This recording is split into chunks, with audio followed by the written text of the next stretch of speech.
What evil lurks in the dark?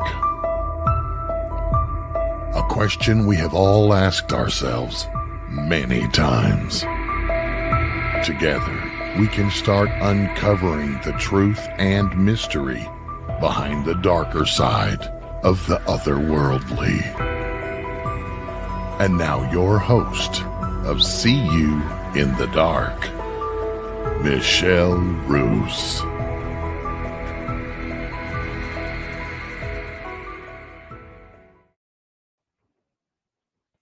Welcome, everyone, to another episode of See You in the Dark. I have a special guest tonight who was fascinated with the paranormal at a very young age, but had her first experience in 2010 to kind of look at, I want to know more. But she didn't just stop by wanting to just join a group and travel and do different things. She decided she's going to purchase some haunted locations. And so we're going to talk about those great locations, also her experiences. And let's get spooky tonight with my special guest, Jill Shelley. How are you? Good. How are you, Michelle? I am doing wonderful. Well, I'd like to thank you again for joining tonight. Kind of read a little bit of your bio and, talking about your first experience. Kind of explain to me what that first experience was. Well, it was actually when I was pretty young. I want to say maybe between 8 and 10. Um, I was actually always at my grandmother's house. There was a room that we always felt uncomfortable, really uneasy. I always felt like somebody was looking at me through the closet. I just never really liked being in that room. One particular night, I had woke up in the middle of the night and I heard footsteps coming out of that room. And then it stood in front of my door, was open, and I could feel like something was looking, almost like feeling like it was looking through me. It was very terrifying as a child. And then it just kind of sighed, turned around, walked back the other way. And then and I knew my parents were in the other room sleeping. I could hear them both snoring.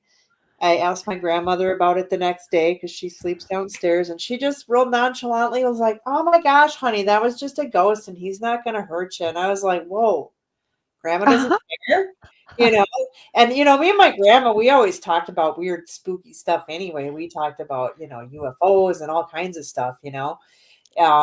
So she was always kind of into some weird stuff. But yeah, she just kind of nonchalant. So I was like, that really fueled my fire. I always kind of liked the spooky stuff anyways, but that really just kind of made me want to learn a lot more about ghosts.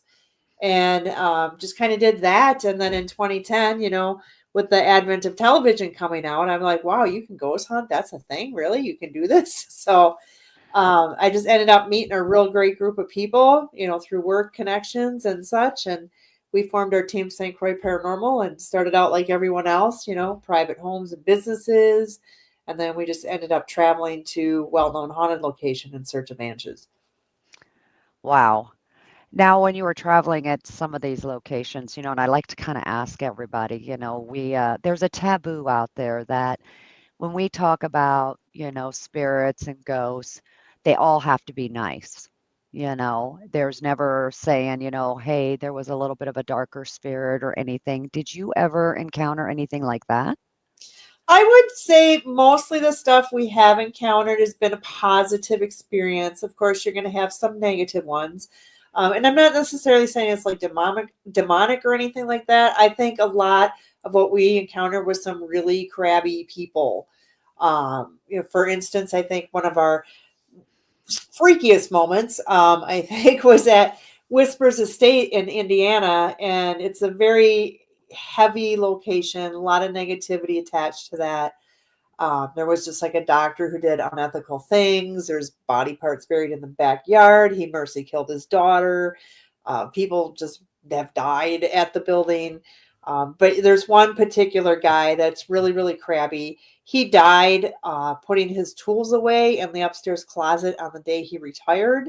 He was kind of crotchety anyway, but now he's really crotchety because Yeah. he died on his retirement day. So he never got to enjoy it. So he's really crabby and he scratches people. He will lock people in the closet and just a lot of bad things happened in the closet. So of course we had to go stand in it, and Of course. and I heard a voice in my head. It wasn't my voice, and it said, "Get out of this closet." And I just kind of took it to, "Oh, okay," because I don't really like being in closets because I got a fear getting shut in. So I stepped out of the closet, left my friend in there. And when I'm talking like a closet, it's a pretty big walk in closet. They actually had a little table in there. She was sitting in a chair. Um, but we were in the spirit box and it said, "Shut this door." And we didn't do that either. So shortly after that, her and the chair came launching out of the closet about 4 feet across the room. And yeah, she said she physically felt something pick up that chair and push her. So that was pretty freaky. For me, that was probably my first experience where, you hear stories of like, oh, they can touch you, they can do stuff. But I guess until you really experience it, you kind of don't think that they can, but they can. So, Yeah, we've had that, and that one thing I've always talked about too is, just because we have negative energy, not everything is demons, and still trying to make sure people understand that you can have negative spirits in a location.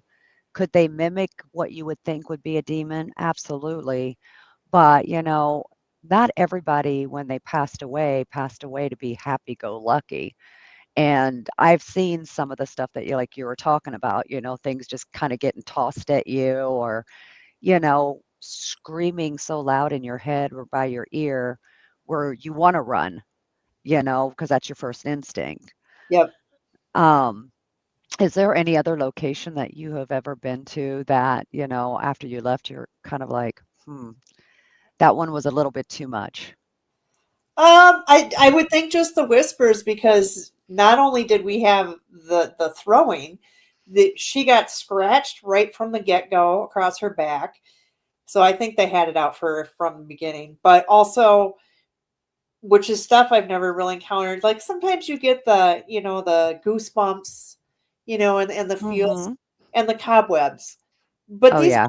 cobwebs never let up. It was all night long where we were all like kind of brushing our face constantly because you always felt like the cobwebs were on you.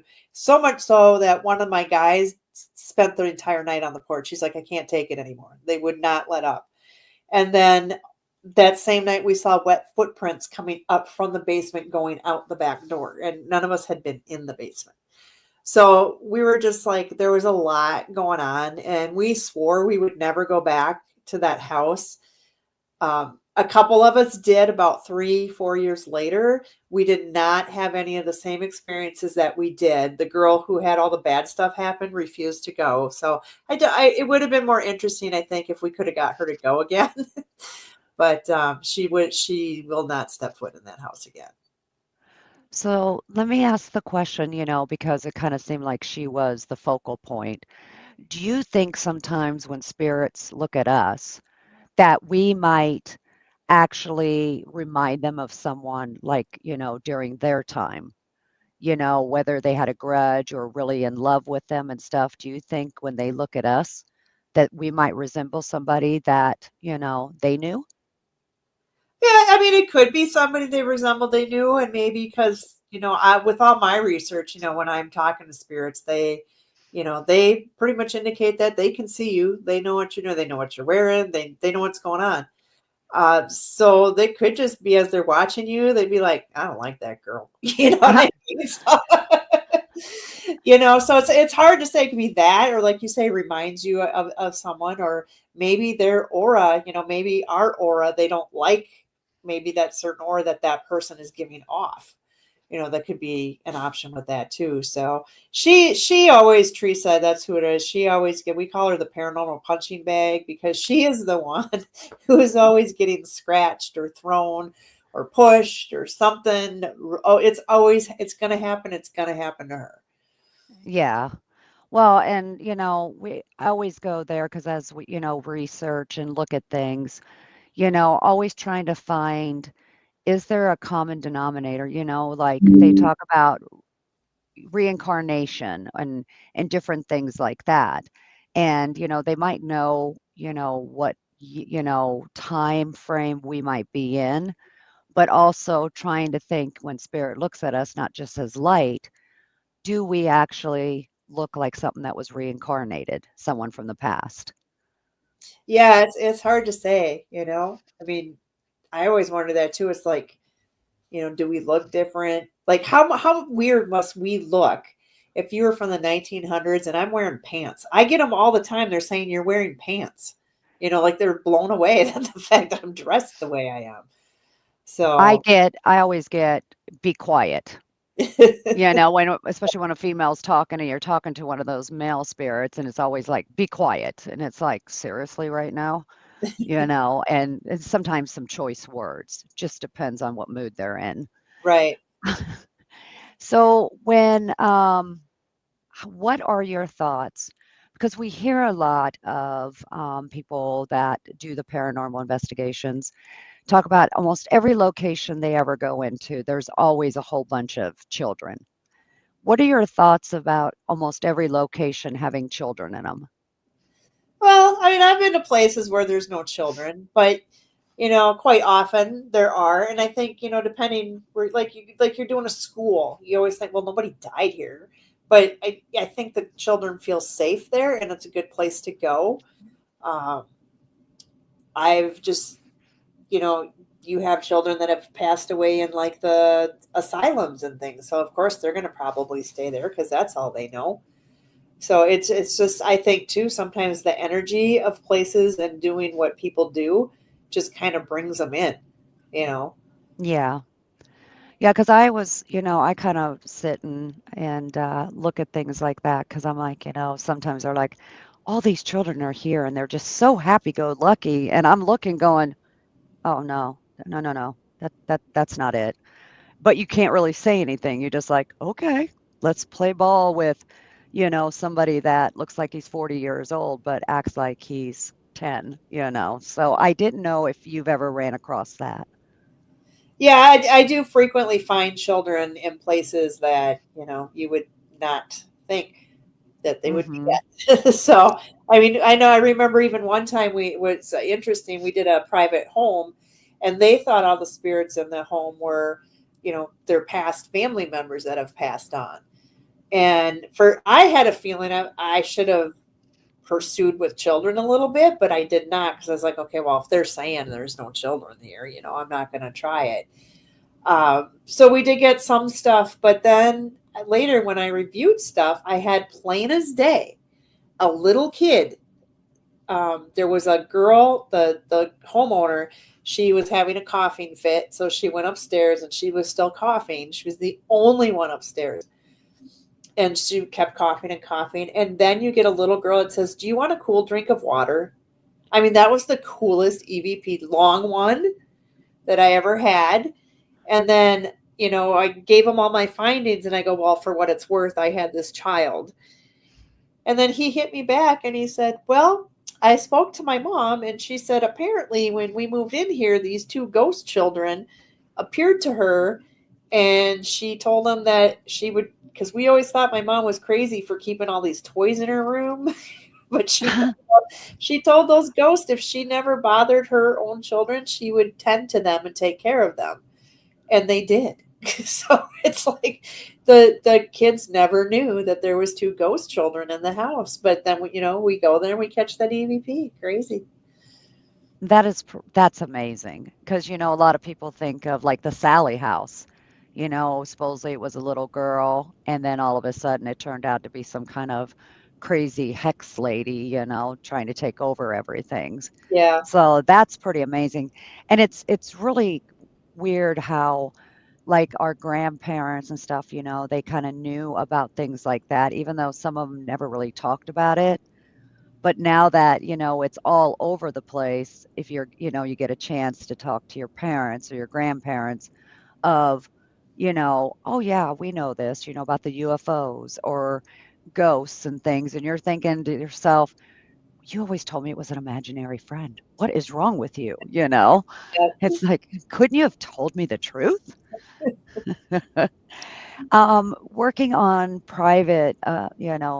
private sector of this, was there any place that just kind of blew your mind? I don't know if necessarily blow my mind. I have favorites. I love the Velisca Axe Murder House. That was our very first investigation that we did as far as a pain to go somewhere. And that was amazing. Frightening, but amazing. Um, Yeah. and like Edinburgh Manor is hands down one of my favorite places. I've been like 4 times. And Yes. it's just, because they just have so much good activity and so much stuff that always happens. We always get good stuff.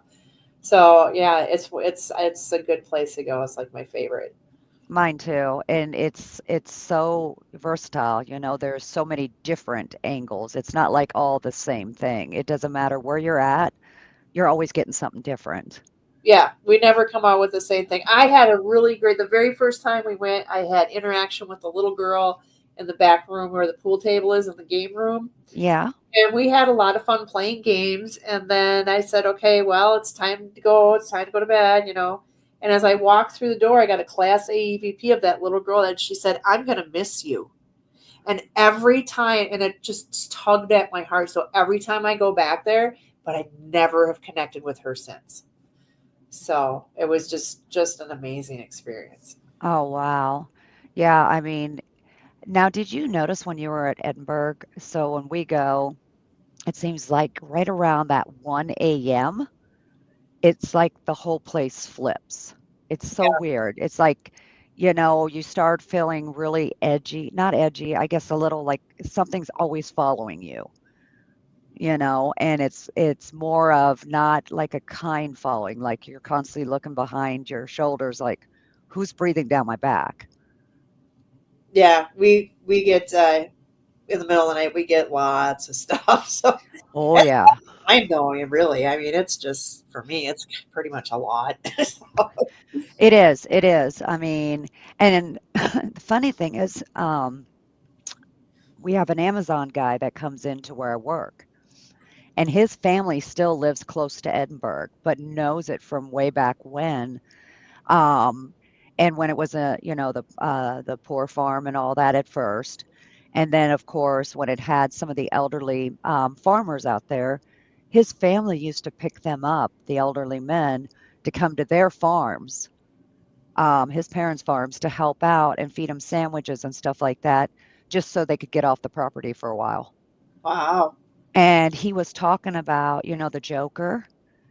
Yeah. He was sitting there saying, "You need to try this name," because he always acted, he was a tall guy, but he had really bad attitude. And he was like a maintenance guy, and stuff way back in the early days. And they kind of got to know him as he got older. And then they said that he always acted like he was bigger than what he really was, and always kind of wanted to throw his weight around and, mess with people. And they gave us a name to try. And when we tried that name instead of calling it the Joker, everything just started going off crazy. Oh, It like blew my mind. yeah.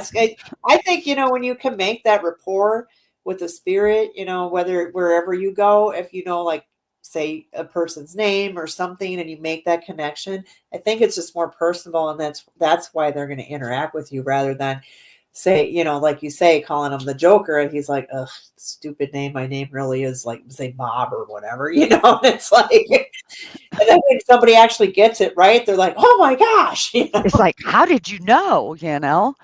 But I guess he wasn't a really great guy when he was alive. He was cankerous. I mean, he just Yeah, like, leave me alone. And that would make sense with the way the Joker is. I'm going to be 12 right. foot tall and I'm going to intimidate you because I want you to leave me the heck alone and get out of my space.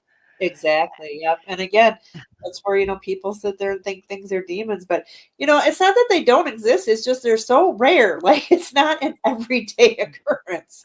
No, It's not really. But we just seem to find a way to blame everything on them and give yeah, them that, and it's crazy because you're like, you're not supposed to give them energy. And here you're giving them all this props, you might want to stop doing that. Um, so we know Edinburgh and we heard about whispers. Was there any location that had a lot of hype and you went there, and I know we can't pay the spirits, they're not on payroll, that you Right. just kinda said, "You know what? The hype did not match up to what we've seen or felt." Yeah, we did go to, it doesn't really exist anymore, but I'm still not gonna name drop it, but, there was a rectory we went to that was supposed to be extremely evil. Uh-huh. We were all like, "Okay, nobody's gonna leave anybody's side, everybody's just gotta go buddy system." Like, we were real adamant about this place is just too bad to be off on your own, and we did not find that at all while we were there. And so, and the next thing you know, we're all off on our own, and we're doing our own things, and, we did have I mean, we got things, but to me, it was nothing really, really evil. The only Yeah. thing that really creeped me out, though, is that we did get an EVP, and it was about 4 o'clock in the morning when we were all sleeping, and somebody said, "I want your skin." So that was a little creepy to get Uh, later on. So, oh, yeah, that would be like especially when you know you're sleeping, like, they're probably looking over you and saying it, they're that close. right. So, yeah, so that kinda creeped me out a little bit, but other than that, that was one where we thought was gonna be really, like, not demon, but it was just gonna be more hopping and more negative than it was. So, we When actually I'm we had a great time. good. No, and it makes you wonder, if with being having the anxiety or being all pumped for it, makes you wonder if somehow, that vibration kinda put that down more, because it didn't have something to feed off of, like in a lot of places. Yeah, it could be, but, and talking about stuff like that, like, my friend really wants to go to Sally House, and I just won't do it because 'cause I'm so nervous about all the negativity that goes along with that house and the stories I've heard, but then it's like, well, look at all the people who've gone and nothing's happened to them, but it's like, it just I don't know, certain things have stuck and things people who've actually been there told me, and I'm like, I don't really wanna go experience that." Well, I've been there twice, and I will never go back. Really? See? And the thing is, it wasn't just physical stuff. It plays with people's minds and their emotions. It was actually pretty scary because I was doing a 2-night event, and they were small events, but it was kind of, it kept trying to draw people to be by themselves. Mhm. And then when they'd come back, it would be like, okay, they don't seem themselves. And I was trying to navigate like what is going on. We'd get a little bit of light stuff going on, but it does try to isolate you Yeah. constantly. And it actually will make people we had, a couple there, and it kept trying to separate them. And it got to the point where, the woman was kept saying, I just want to go somewhere by myself, and would stick herself like in a closet. There was one gentleman that was there. He came downstairs and goes, I just need to go outside. Where I'm like, let's take you out and get fresh air. I said, are you doing okay? And he goes, nope, I have been in that closet, and it's been over 20 minutes. And now all I want to do is because I was told to come down here and find a knife and kill everybody. And I'm like, excuse me? So that was the kind of stuff I kept getting. And I'm like, oh, this is not good at all. So, um, but yeah, I just kind of was, oh, Well, but there's another reason why I'm not going to the Sally House. yeah, because it just depends. It can get to you, and it got to me too, because I didn't know what else to do. But before we continue on, we're going to take a short break, and then we'll be right back. Tickets are now on sale for Rebels of Disclosure 2025, May 12th through the 15th in Grafton, Illinois at the beautiful Pierre Marquette Lodge and Conference Center. This will be a 4-day event with 12 speakers covering topics such as ET contact, experiencer testimonies, lost history, secret space programs, time travel, Illuminati, parallel realities, and so much more. Visit journeytotruth.online for more details.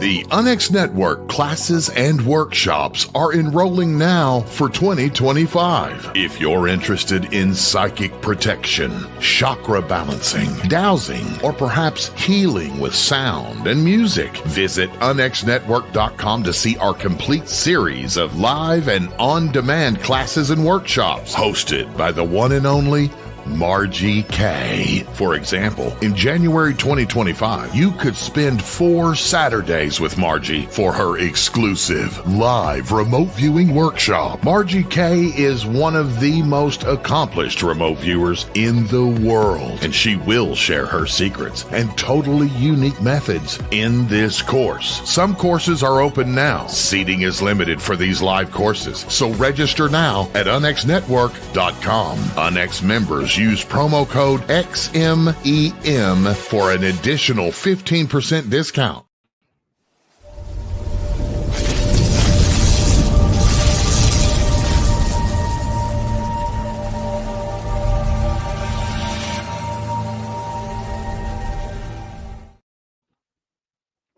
Welcome back, everyone. I am going to go ahead and bring on my guest because the conversation's been amazing. Thank you so much. But I think on this half of the show, I would love for you, Jill, to kind of tell us about the Boyd House and what made you decide you were going to get that place.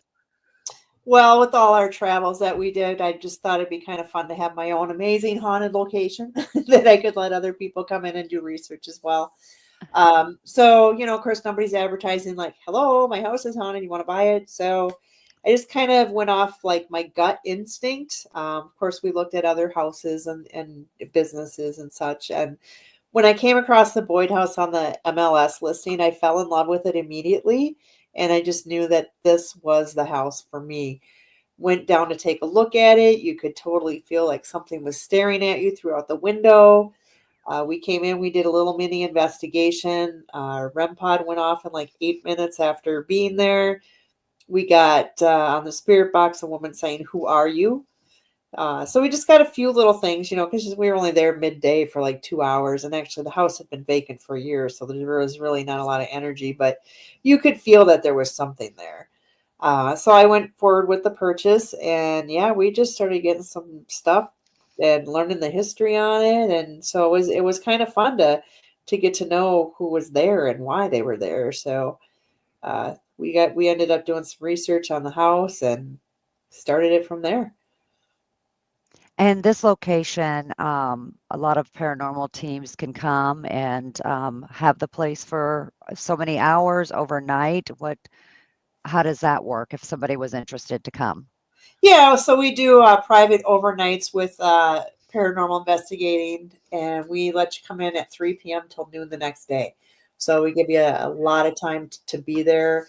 A lot of people who aren't paranormal investigators, anybody's welcome to come stay at the house for experiences. We do provide real basic stuff for investigating for those that don't have any. Otherwise, as an investigator, you're sitting around twiddling your thumbs. So, so yeah, we give them, some fun stuff to do and some toys to play with. Oh, nice. And what kind of experiences have people talked about having there? Oh gosh, it runs everything. Objects moving, being touched, audible voices, a lot of equipment interaction. Yeah, it's everything. Apparitions, shadows. Nice.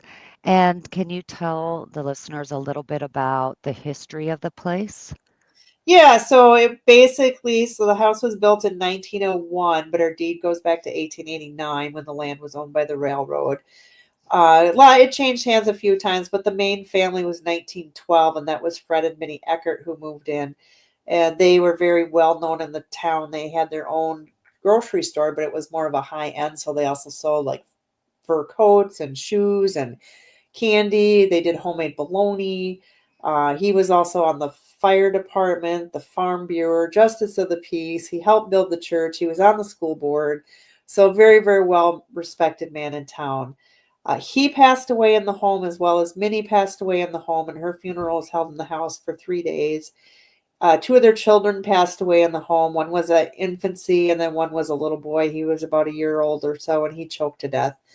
So we have that, and a lady who died in like 1970 died in the house as well, just elderly. I'm assuming stroke or something. So those are the confirmed deaths that we have in the house, but we have a lot of spirits that are there that I don't really know why they're there. They do not correlate with any of the deed or information I have. But we have a lot of spirits in the house.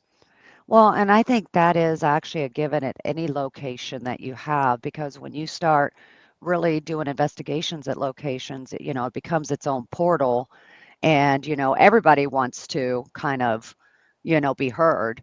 And I think it just starts drawing them in, just like a bingo night. Like, hey, let's see if they'll talk to us, Well, because yeah, I've noticed that too in other locations. yeah, for sure. We get a lot that, like, when I'm communicating with them, like, are you just a passerby? And they're like, yeah. So it's like, well, they don't Well, like it there. So Well, and the railroad was there, so, think about everybody that kinda came and gone from that too, that just kind of like, "Oh, I'm just gonna go visit." yeah, that's got a lot of energy. The railroad tracks do, and they actually are really pretty much right behind the house. So very, very close. And that was their whole mode of transportation, and that's what built the town of Boyd. Back in the day that they had like 500 and some people in town, and they had, creameries and all kinds of the billiards and hotels and restaurants and all kinds of stuff. And now it's about 160 people and a couple businesses left. So not a whole lot, but the house ourself is like kitty corner from town, so it basically faced the town. So I'm sure it saw a lot of action going on. Oh, I bet. Now, you've got the Boyd House, you're, starting to start that journey and kinda seeing both sides of it, and then it looks like, what, in 2023, you decided to buy another location. Yeah, why not? So it's like, Hey, what, right? Like, I just got something to do. Let's just go. well, I did want to start, I got Boyd under control. Like the whole thing was just to restore it. It needed a lot of work. So we brought it all back to the 1900s, put a new roof on, did all kinds of stuff. So we got it kind of situated. And then, so I thought, I'd like to try a bigger building.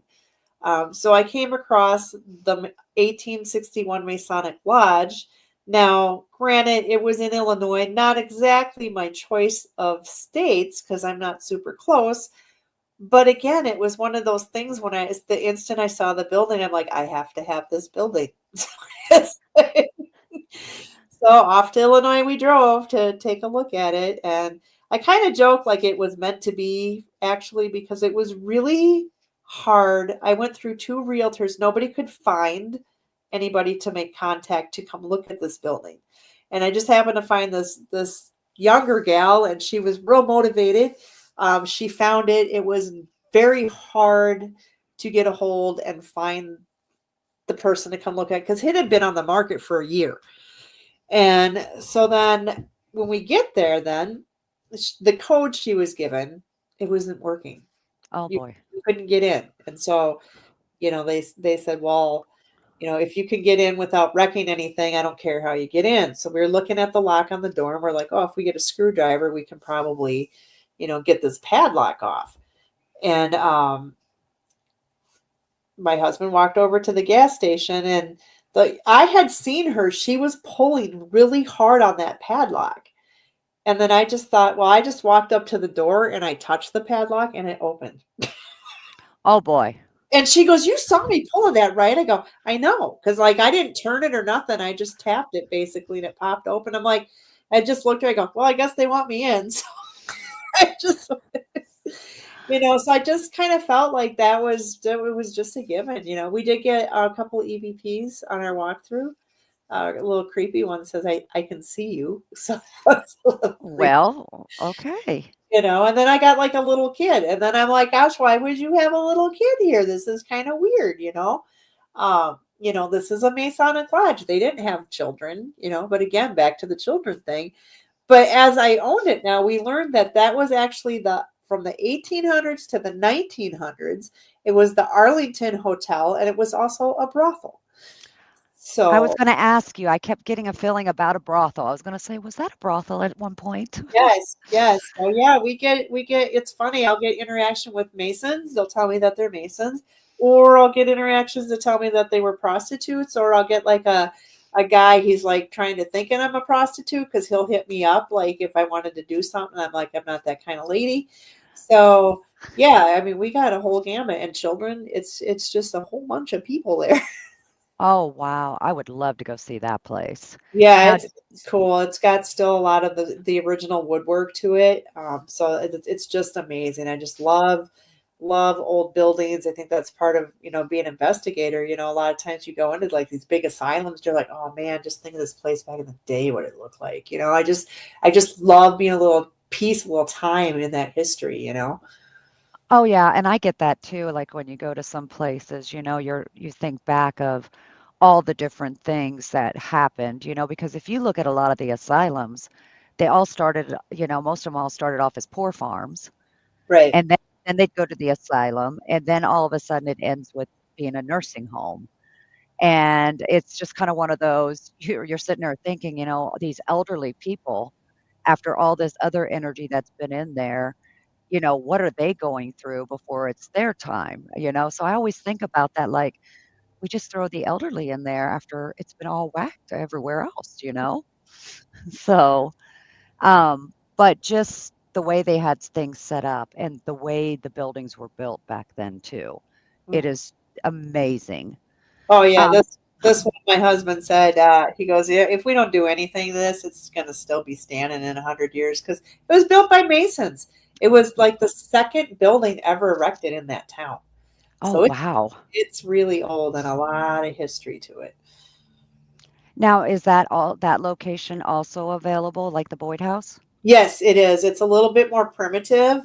Eventually, this is why we have investigators come because they help the revenue and be able to renovate the building. So right now there is no heat, no water, no electricity in the building. So, but again, same time for that one, 3 p.m. till noon the next day. We do have a porta potty out back. Our goal is hopefully this year we had an estimate done, so we're hoping to get indoor plumbing hopefully this year.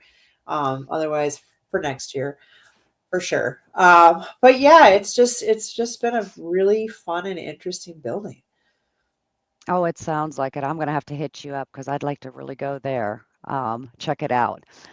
Porta potties, that's what I talk about too, when we're talking about doing some investigations, like if somebody does have plumbing, I mean, you've hit the mother lode. Other than that, it's primitive, like you said. A lot of places I've gone to is kind of, well, porta potties, woods, you name it, we've been there.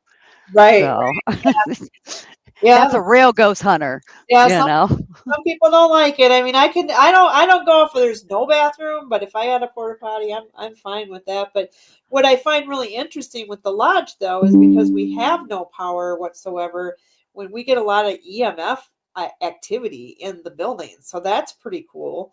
I mean, I've even taken a K2 meter up to the old, fuse box. I get nothing. I trace around nothing, nothing, nothing. I mean, you don't get anything, but yet your trip wires will go off, your K2 meters will go off. Anything that's like a EMF type thing, it will work in that building. And I mean, it doesn't every time, don't get me wrong. So we know it's paranormal because it's not happening every single time that I go. I think one of the first times I got a China hutch and I got a bunch of things donated to me that were Mason items. And I put that inside the China hutch with the K2 meter. And later on, we caught it on film a couple times going all the way to the red. Now you tell me how that happens. And see, that's an investigator's dream, Right. knowing there's nothing that could actually trip any of that to get real evidence. Yeah. And I think for me, the coolest experience I've had in the lodge, I was by myself. Everybody had gone over to get coffee. And it was early in the morning.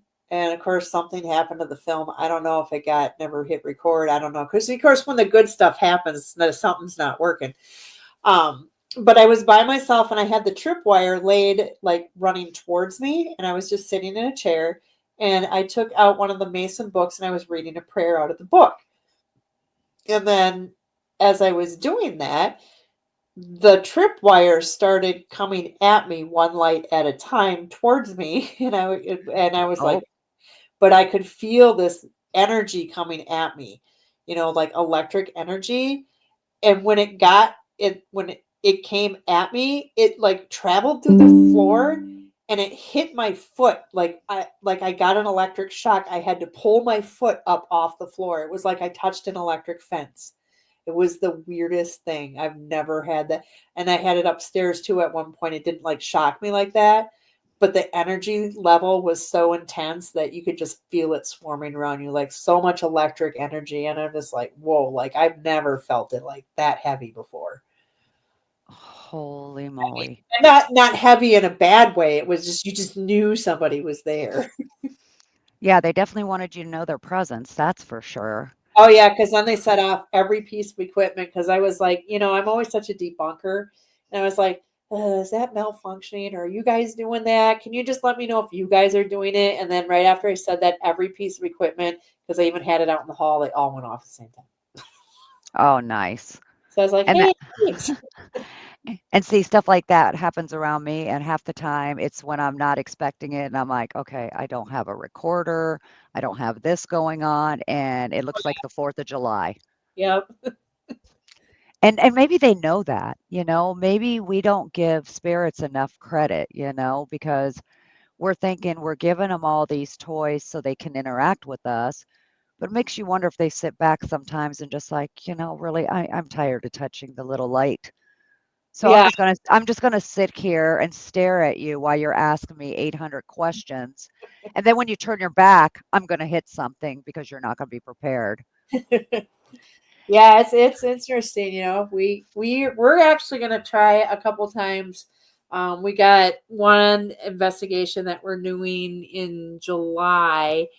They don't even have a name for it. They just opened, but it's like a church, a rectory, a school, and oh shoot, but there's one more building. So it's 4 buildings. It's 65,000 square feet.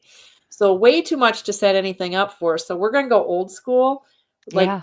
because we talked about, it's like we feel like we got more action when we didn't have stuff. So we're just going to whatever fits in our backpack, and then whatever we want to take out while we're in that room, and then we're just going to pack it up and take it every time. So we're going to go back old school on this one and just see what kind of things we're going to get. Oh, that's amazing. Where's that located? Where's that at? It is in Berlin, Wisconsin. Okay. It's Craig Nearing owns it, and he's with Fox Valley Ghost Hunters. So if Okay. you check out there, they have a group page. You'll be able to find it. He just bought it, and it's just opening up, I believe, this coming summer for investigations. So Nice, nice. Now, also something very interesting, since, your journeys of buying locations and doing everything wasn't enough, I believe, are you not setting up some kind of convention or Paracon of some sort? yeah, you might as well go big all the time. Yeah, I was just saying, yeah. I started this was my first year. I'm a procrastinator, so I'm finally getting around to it. But I always said, want to do some events. So we did a couple events at the Boyd House, and they sold out, and they're pretty well received. So then I thought, well, what the heck? I go to all these Paracons. I can do one. So I decided to put together a paranormal convention. So that'll be held on September 27th of this year. We're having different workshops done at the Boyd House. So we have like Heidi Steffens. She is going to be doing a seance. We have Brooke Ashley. She's a evidential medium, and she's going to be doing a psychic gallery reading at the Boyd House. My teammate Teresa, who is by far hands down the best Estes girl I've ever seen. She's going to do an Estes session at the house. Larry Eisler is going to be there. He's going to be doing a Producing the Paranormal there. And then we have Dr. Hawk Horvath, and she's going to be doing a Ghost Hunting 101 at the house. And then just down the street, it's a little 3 brisk minute walk, is the town hall. And we will have all our vendors and speakers there as well. So just lots going on. Our vendors are filling up. All our speakers are ready to go. And it's more of a fundraiser to kind of help do some stuff to the Boyd House, because it's I repair some window stuff right now and a few things that are falling apart. So, No, yeah, that's kind of awesome though, and it's, I like the idea that it is like a convention, but it's not too big. So it almost sounds like, everybody will get more of that intimate type of feeling going into it, which makes a really good convention. yeah, it'll be fun. And then we're Earthly Imprint Paranormal will be doing 2 sessions at the Boyd House for investigating. So we have one from 6 to 8:30 and then 9 to 11:30 that night as well. So um, you can, hit up our Facebook. There's some information there, or go to Eventbrite and just search Boyd Paranormal Convention. You can get pre-tickets there. You can do them at the door too, but we're hoping we can get the workshop sold before everything gets going. So I would probably hurry that. We already actually have sold some tickets already. So Oh, that's nice. yeah, Now, it's just a one-day thing? yeah, we're gonna do one day if it gets really well. I mean, it seems really well received, but we want to see what kind of foot traffic we're gonna get. So I got a lot of plans on as far as advertising goes, but it's been really well received so far. But if we get a nice turnout, I thought, well, gosh, because everything filled up so quickly with speakers and such, that I would like to maybe try a 2-day event and do different speakers and different stuff all day. So we'll see. It would be kind of fun to branch out and do a 2-day thing. Well, the way you've been going, I'm pretty sure that's going to happen. And it might end up being a whole week at some point. I don't know. Yeah. Um, but no, I like the workshops. That's one thing I think is really amazing because, everybody wants to learn something, and see different things. And some of the paracons sometimes miss that, because it's mainly just speakers, and you have like maybe gallery readings, but not all of them will have different workshops all the time. So the ones that do, that could be why it's so well received because of that. People love that. Um, Now, both locations that you have, um, can they hold events? In other words, like if I wanted to do an event there, do you also offer that, or is it always just private investigations? No, we're open to people doing events, and in fact, we do actually have a group doing an event in June, I believe. They haven't worked out all the details yet, but yeah, no, we're open for that. It's a little bit different pricing for that, but yeah, and we the lodge too. I was going to say we have an event going on at the lodge on Saturday, May 3rd. It's paranormal investigating with the Eternal Paranormal team, and that'll be from 6 p.m. till noon. I'm sorry, not till noon, 6 p.m. till midnight. That's a long 6 p.m. till midnight on Saturday, May 3rd at the Masonic Lodge. So again, you can find that on our Facebook page, or you can look that up on the Eventbrite as well. So yeah, easy to find the information. Nice. Um, so got to ask, you've got these locations, you do a lot of your own paranormal investigations. Um, a lot of investigators stay very tunnel visioned of the only way this can be true or whatever is if it's written in the books or, what we've heard from the town. Are you kind of one of those investigators, or do you, pretty much like you said, the lodge has all these different things? Um, but when you're at a different location, this location, you go in there and they're like, well, you're only going to get A, B, and C, but then you find out there's more. Are you open in taking that too? Or you kind of push that off and say, no, that didn't go along with what I heard. No, I mean, I like to educate myself about locations where we're going. And again, let's try to maybe I can make that connection, or maybe something's happening. Then I could be like, oh my gosh, that is Mary or whatever. But you also got to keep an open mind, because that's not 100% true of who's actually in the building. There could be many people in the building, just because that person or maybe 10 investigators only got this person, but you're different now with different energy. And maybe that spirit really is drawn to you, wants to talk to you. So yeah, you always have to keep an open mind.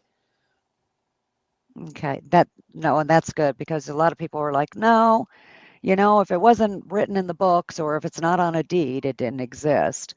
And, it's kind of talking to people because we have to remember before the bricks and mortar, the land had been here longer, and we never know what was on that land prior because they didn't keep records like they do, started doing. Yeah. And it's very interesting. Even when I work with location owners, it's hard for some of them to grasp that. Oh, no, I already totally know because people ask me, I'm like, well, I don't know what happened on the land. I mean, we don't know who was there beforehand. And Yeah.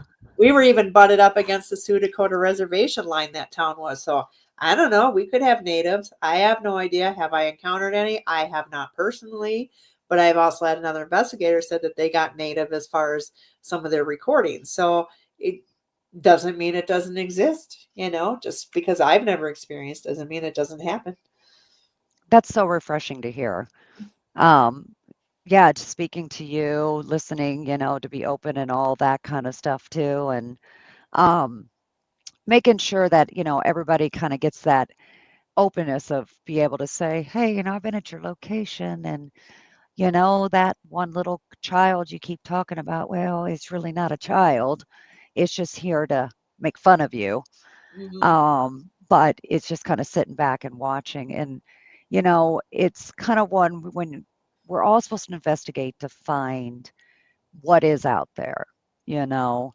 And I think that when we start kind of putting ourselves in a box at all these locations, that we're actually missing maybe the bigger stories that were out there. Yep, yep. You just kind of always be open, especially in this type of field. It's not black or white. It's never been. Nobody even really knows what's going on. Where it's all theory. So it's like you just have to be open. And you're correct. It is all theory, I mean, do I believe in the other side? Absolutely. Do I Yep. see the other side? Absolutely. But I still question it too. Like, am I really seeing what I'm supposed to be seeing? Or am I getting tricked? Because I feel like, that stuff can happen on the other side too. Or are we the other side? Yeah, I've thought about that too. So it's like then you start getting like really mind warped at times. You're like, oh, just stop. Oh, yeah, I'll get down a rabbit hole because I'm sitting there going, well, if it's all energy, we keep always talking about as we move on to October, the veil is thinning. And I'm always wondering, well, the veil, maybe it's always been thin, but we're just now more open to accept it. So we're actually seeing through it instead of just saying the veil is thinning. Right. So, and then I just keep going and going and going. And I'm like, well, by that time, it's like, WebMD at the end, you're dead. Yep. And all you had was a sniffle. Yep. So, before we close out for the evening, just remind everybody of where they can find you if they're interested in your locations and also for the convention you're putting together. Yeah, so for the convention and for the Boyd House, again, Facebook under Boyd House, or our website is boydhouse217.com. That'll get you all the information about the house, doing investigations, how to book that, and a lot of information on the convention because I just built that and it turned out really nice. So everybody go check it out.